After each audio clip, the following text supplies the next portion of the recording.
मैं कमलेश सर अपने YouTube channel exam 21 में आपका स्वागत करता हूं।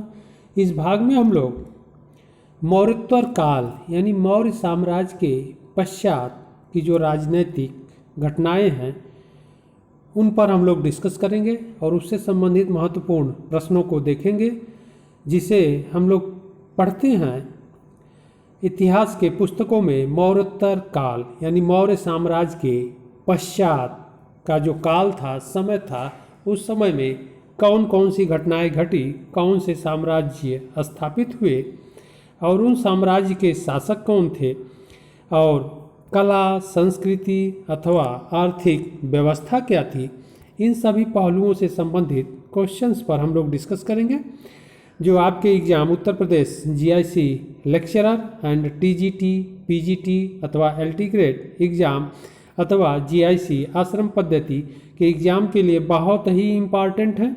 और यह क्वेश्चंस यानी ये सभी क्वेश्चंस आपके इन परीक्षाओं में पूछे भी गए हैं, तो आप लोग इनको अच्छे से देखिए, जिससे दोबारा एग्ज़ाम में क्वेश्चंस ये रिपीट हों या आए तो आपसे गलत ना हो।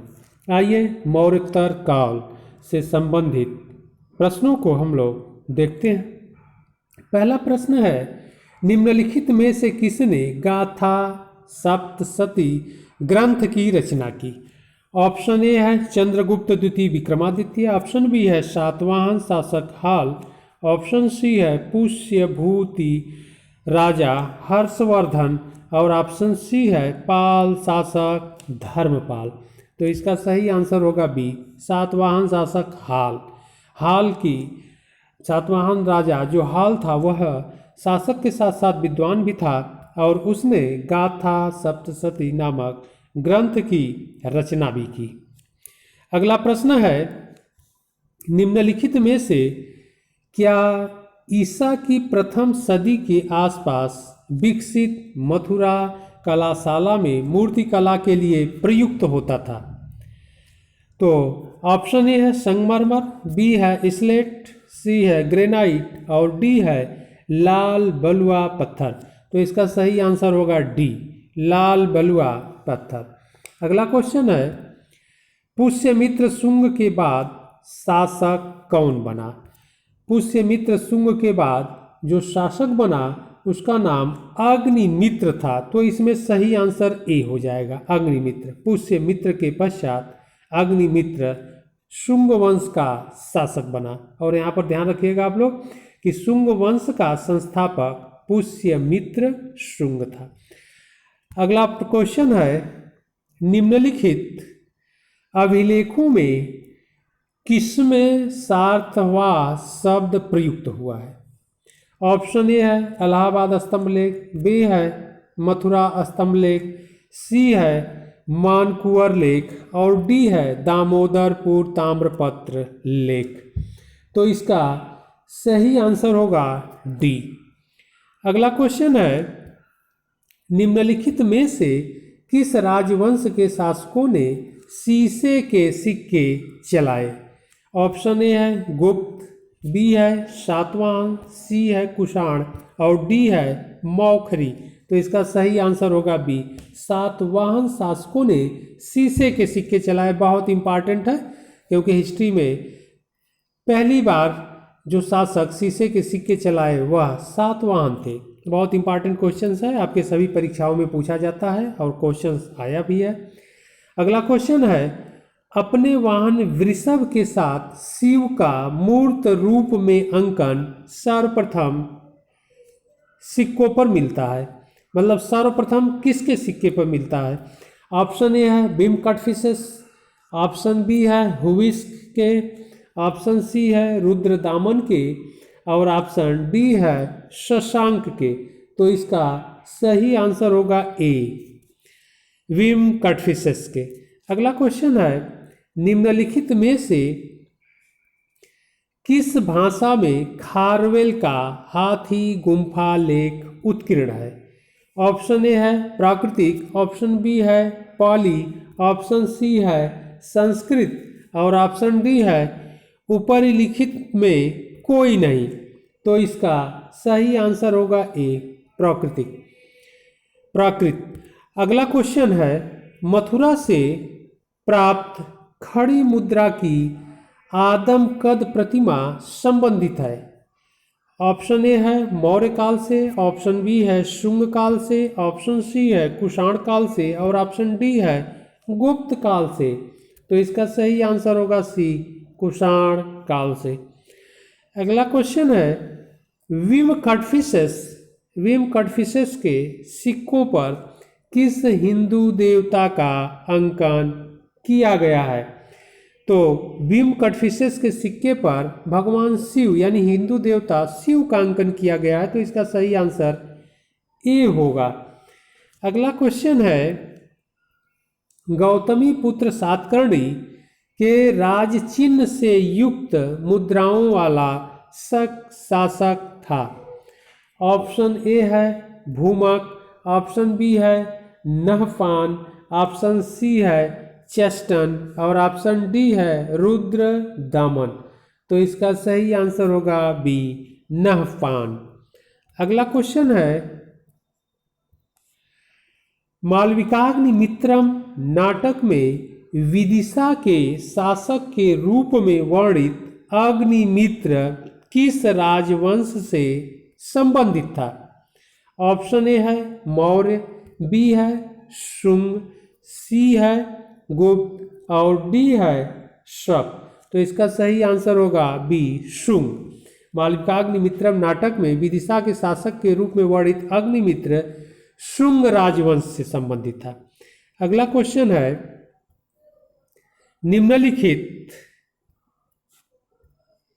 निम्नलिखित में से कौन सा बंदरगाह पोडुके नाम से दी पेरिप्लस ऑफ द इरिथ्रियन सी के लेखक को ज्ञात था?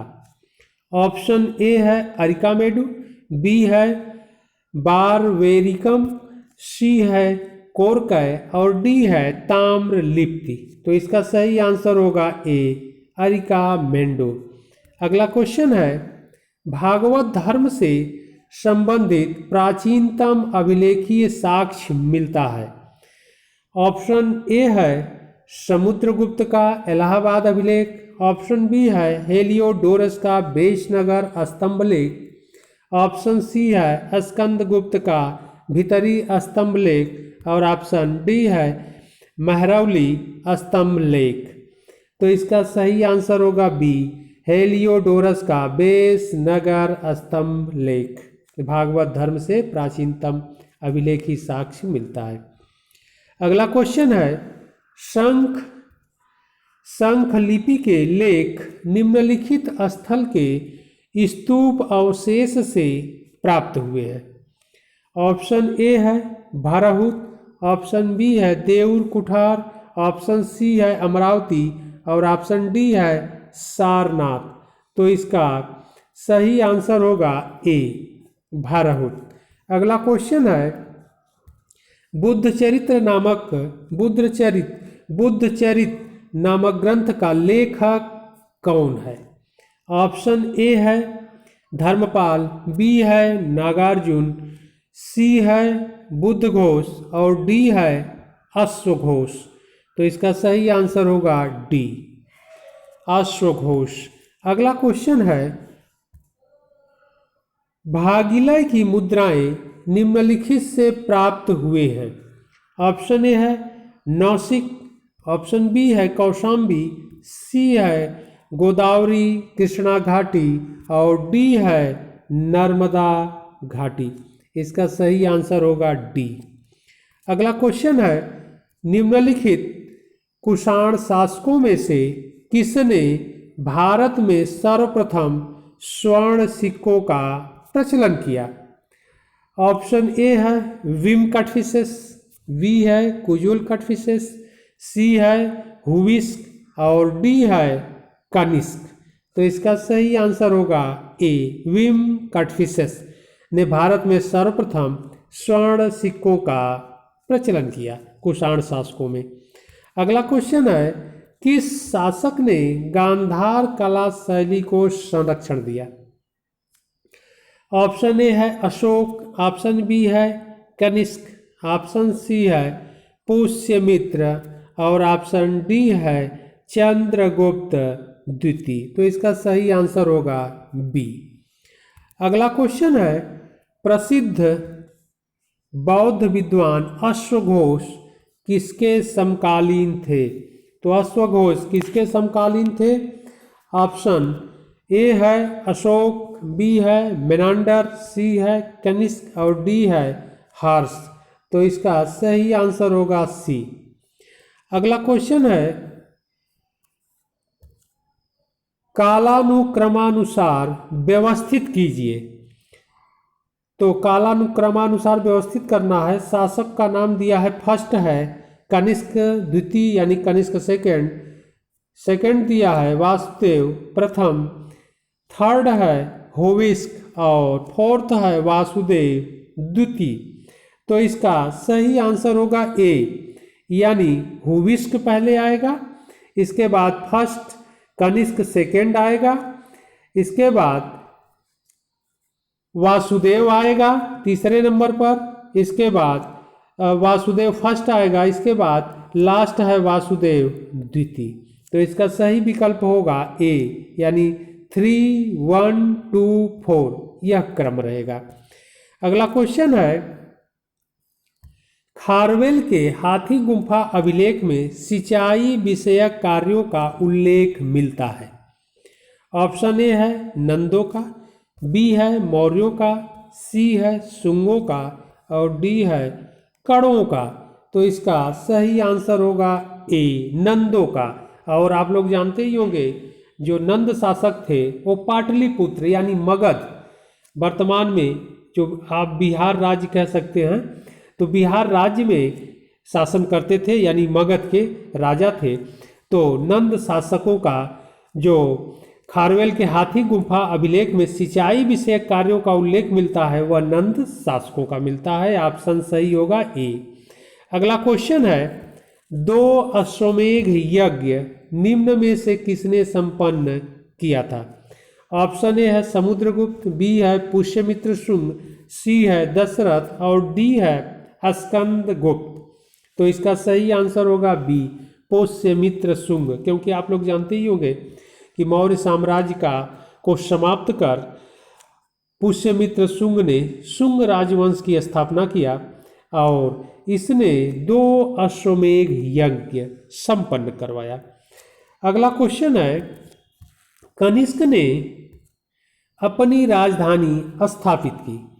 तो कनिष्क की जो राजधानी थी वह पुरुषपुर पेशावर थी। ध्यान रखिएगा, पुरुषपुर अथवा पेशावर में उसकी राजधानी थी। तो इसका सही आंसर होगा सी। अगला क्वेश्चन है, अश्वघोष का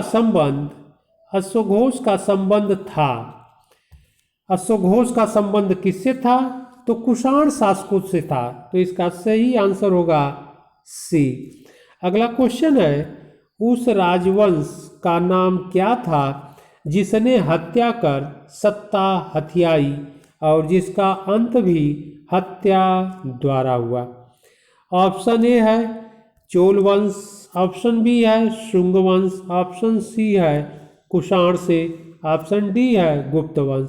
तो इसका सही आंसर होगा बी, गुप्त वंश, सॉरी बी शुंग वंश। ध्यान रखिएगा आप लोग, शुंग राजवंश, इसका सही आंसर सही होगा बी। अगला क्वेश्चन है, सोने के सिक्के भारत में सर्वप्रथम किसने प्रारंभ किए? तो सोने के सिक्के भारत में किसने प्रारंभ किए? ऑप्शन ए है मौर्य वंश, बी है रोमन, सी है इंडो ग्रीक और डी है गुप्त काल। तो इसका सही आंसर होगा इंडो ग्रीक यानी सी। अगला क्वेश्चन है, मनु स्मृति की रचना किस वंश के शासन काल में हुई? तो मनु स्मृति की रचना शुंग काल में हुई थी, यानी इसका सही आंसर होगा सी। अगला क्वेश्चन है, गांधार कला पर विशेष प्रभाव था। ऑप्शन ए है ग्रीक कला का, ऑप्शन बी है रोमन कला का, ऑप्शन सी है चीनी कला का और ऑप्शन डी है ए एवं बी दोनों का। तो इसका सही आंसर होगा डी, ए एवं बी दोनों का। अगला क्वेश्चन है गांधार कला शैली, गांधार कला शैली का शुभारंभ किसके शासनकाल में हुआ? ऑप्शन ए है कोजुल कटफिसेस, ऑप्शन बी है कनिष्क फर्स्ट, ऑप्शन सी है हुवेस्क और ऑप्शन डी है वासुदेव। तो इसका सही आंसर होगा कनिष्क फर्स्ट यानी ऑप्शन बी। अगला क्वेश्चन है प्राचीनतम जल नहर का प्रमाण मिलता है। ऑप्शन ए है हाथी गुम्फा अभिलेख, ऑप्शन बी है जूनागढ़ अभिलेख, ऑप्शन सी है एरण अभिलेख और ऑप्शन डी है धौली अभिलेख। इसका सही आंसर होगा ए। अगला क्वेश्चन है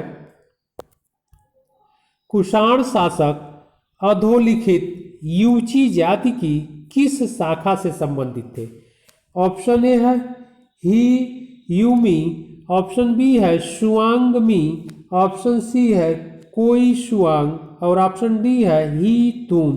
तो इसका सही आंसर होगा सी, कोई शुआंग शाखा से संबंधित थे। अगला क्वेश्चन है शक संवत कब प्रारंभ हुआ? तो शक संवत 78 यानी 78 ईस्वी में प्रारंभ हुआ। तो सही आंसर इसका होगा बी। अगला क्वेश्चन है सातवाहन काल का सर्वश्रेष्ठ शासक कौन था? ऑप्शन ए है सातकर्णी फर्स्ट, ऑप्शन बी है गौतमी पुत्र सातकर्णी और ऑप्शन सी है यज्ञ श्री सातकर्णी और डी है शिमुख। तो इसका सही आंसर होगा बी, गौतमी पुत्र सातकर्णी। अगला क्वेश्चन है रस चिकित्सा का आविष्कार किसने किया था? बहुत इंपॉर्टेंट क्वेश्चन है, आपके यूपी पीसीएस में भी और आईएएस के प्री एग्जाम में भी पूछा जा चुका है कि रस चिकित्सा का आविष्कार किसने किया था? ऑप्शन ए है वराह मिहिर, ऑप्शन बी है नागार्जुन, ऑप्शन सी है आर्यभट्ट और ऑप्शन डी है जीवक। तो इसका सही आंसर होगा बी, नागार्जुन। अगला क्वेश्चन है निम्नलिखित में से किसने बेसनगर में गरुड़ स्तंभ बनवाया? तो बेसनगर विदिशा जो आपके वर्तमान में मध्य प्रदेश राज्य में पड़ता है, जिसे बेसनगर अथवा विदिशा के भी नाम से जाना जाता है। विदिशा में यह बेसनगर पड़ता है और वहाँ पर गरुड़ स्तंभ बनवाया। तो किसने बनवाया? ऑप्शन ए है हेलियोडोरस, बी मिनांडर, सी मिहिरकुल और डी कनिष्क। तो इसका सही आंसर होगा ए, हेलियोडोरस ने। अगला क्वेश्चन है चरक किस शासक के दरबार में रहते थे? तो आप लोग जानते ही होंगे कि चरक जो थे कनिष्क के दरबार में रहते थे, यानी चरक जो थे आयुर्वेदाचार्य थे। इन्होंने आयुर्वेद की पुस्तक जो लिखा उसका नाम चरक संहिता है। बहुत इंपॉर्टेंट क्वेश्चन है, ध्यान रखिएगा आप लोग। अगला क्वेश्चन है अधोलिखित में कौन योग सूत्र के रचयिता है? तो योग सूत्र के रचयिता ऑप्शन ए है पौड़िनी, बी है वशिष्ठ, सी है पतंजलि और डी है बौधायन। तो इसका सही आंसर होगा सी, पतंजलि। अगला क्वेश्चन है निम्नलिखित में से किस राजवंश के शासकों के नाम मातृसत्तात्मक हैं? ऑप्शन ए है मौर्य, बी है शुंग, सी है कण्व और डी है सातवाहन। तो इसका सही आंसर होगा डी, सातवाहन। ध्यान रखिएगा आप लोग कि सातवाहन राजवंश के शासकों के नाम मातृसत्तात्मक है, यानी उनके राजाओं के नाम के साथ उनके माताओं का नाम भी जुड़ा है, जैसे गौतमी पुत्र सातकर्णी। अगला क्वेश्चन है पेरिप्लस ऑफ द एरिथ्रियन सी का लेखक होने का श्रेय दिया जाता है। तो आप लोग जानते ही होंगे कि इसको आगे भी हम लोग चर्चा कर चुके हैं कि जो Periplus of the Erythraean sea book थी यानी पुस्तक थी, उसका अज्ञात लेखक है, लेखक के बारे में जानकारी नहीं मिलती है। तो इसका सही आंसर होगा बी, एक अज्ञात यूनानी नाविक। ध्यान रखिएगा आप लोग, बी आंसर इसका सही होगा। अगला क्वेश्चन है, अगला क्वेश्चन, निम्नलिखित में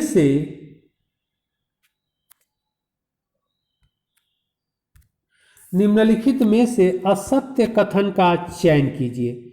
असत्य कथन का इसमें से हमें चयन करना है। ऑप्शन ए है, भारत के प्राचीनतम सिक्कों पर कोई अभिलेख नहीं है, यह तो सही है। ऑप्शन बी कह रहा है सातवाहनों ने शीशे के सिक्के ढलवाए, यह भी सही है। ऑप्शन सी कह रहा है गुप्त शासकों ने रुपयक नामक चांदी के सिक्के ढलवाए, तो यह भी सही है। ऑप्शन डी है भारतवर्ष में स्वर्ण सिक्कों का चलन हर्षवर्धन द्वारा आरंभ किया गया, यह गलत है, यानी इसका असत्य कथन इसमें डी होगा। डी कथन सत्य नहीं है। अगला क्वेश्चन है, कुषाण काल में मथुरा मूर्तिकला का एक प्रमुख केंद्र था, यहाँ मूर्तियाँ किस पत्थर से बनाई जाती थी? तो यहाँ पर जो मूर्तियाँ बनाई जाती थी वह लाल बलुए पत्थर से बनाई जाती थी, इसका सही आंसर होगा डी। अगला क्वेश्चन है, गिरनार अभिलेख संबंधित है, तो आप लोग जानते ही होंगे गिरनार अभिलेख शासक रुद्र दामन से संबंधित है, इसका सही आंसर होगा बी। अगला क्वेश्चन है, महाभाष्य के रचनाकार हैं, तो महाभाष्य के जो रचनाकार थे वह पतंजलि है, ऑप्शन सही होगा डी। अगला क्वेश्चन है, किस कला का गांधार कला पर अत्यधिक प्रभाव पड़ा था? ऑप्शन ए है पारसी कला का, ऑप्शन बी है सीथियन कला का, ऑप्शन सी है यूनानी कला का, और ऑप्शन डी है बैक्ट्रियन कला का। तो इसका सही आंसर होगा सी, यूनानी कला का। अगला क्वेश्चन है, शुंग वंश का संस्थापक था, बहुत इंपॉर्टेंट क्वेश्चन है। तो शुंग वंश का संस्थापक पुष्यमित्र शुंग था। ध्यान रखिएगा आप लोग, मौर्य वंश को समाप्त कर इसने शुंग वंश की स्थापना की। अगला क्वेश्चन है, निम्नलिखित में से कौन सा सातवाहन शासक शको, यवनों एवं पहलवों के संहारकर्ता के रूप में जाना जाता है? ऑप्शन ए है हॉल, ऑप्शन बी है श्रीमुख, ऑप्शन सी है सातकर्णी फर्स्ट यानी प्रथम, और ऑप्शन डी है गौतमी पुत्र सातकर्णी। इसका सही आंसर होगा डी, गौतमी पुत्र सातकर्णी। अगला क्वेश्चन है, निम्नलिखित में से उत्तरी भारत में कौन अंतिम ग्रीक शासक था?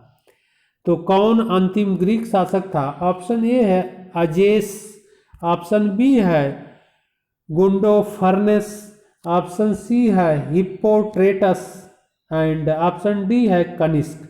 तो इसका सही आंसर होगा सी, हिप्पोट्रेटस। अगला क्वेश्चन है, निम्नलिखित में किस शासक ने अपने सिक्कों पर शाक्य मुनि बुद्ध की आकृति अंकित करवाई थी? ऑप्शन ए है अशोक, ऑप्शन बी है विमकटफिसेस, ऑप्शन सी है कनिष्क और ऑप्शन डी है हर्ष। तो इसका सही आंसर होगा सी। अगला क्वेश्चन है, किस शासक के शासनकाल में सेंट थॉमस नामक ईसाई भारत में ईसाई धर्म के प्रचार के लिए आया था? तो ऑप्शन ए है गोंडोफर्निस, ऑप्शन बी है डेमेट्रियस, ऑप्शन सी है विमकटफिसस और ऑप्शन डी है कनिष्क। तो इसका सही आंसर होगा ए, गोंडोफर्निस।